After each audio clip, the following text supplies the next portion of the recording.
We spend a lot of time in our industry building sites from the ground up, and we spent a lot of time tearing people down at the same time.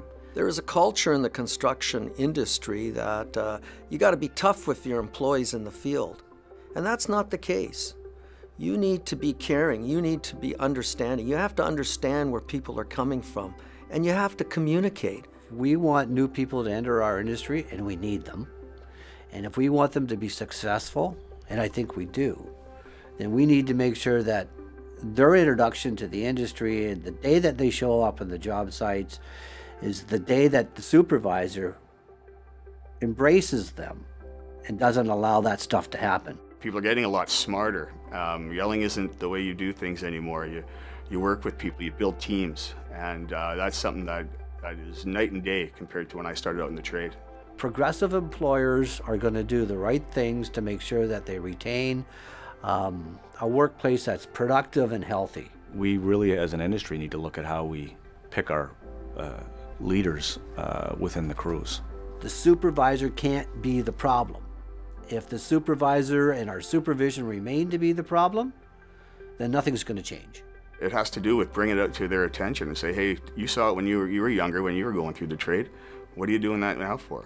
You know, we don't want people getting bullied. We don't want people getting harassed, because we want people to be able to go to work every day and not have fear that they're going to have a bad day. They're going to have someone getting on their case all day. You know, we don't want that. We want people to feel comfortable in the workplace and show us what their best talents are.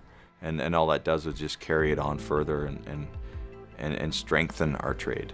We've seen the change start already.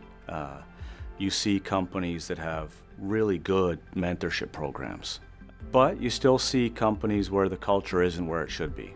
If you stand by, you're saying that it's acceptable for what's happening. And to me, if you're saying it's acceptable for that to happen, then you're just as culpable for what's happening as the person who's doing it.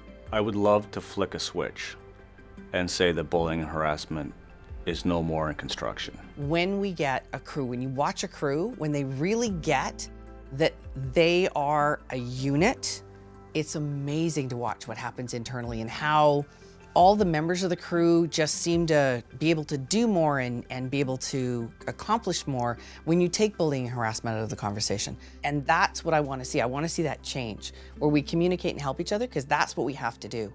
I think that if enough people get on board and realize, hey, I'm not going to be a victim, I'm going to help, and I'm going to try and create change. And that's why I'm here.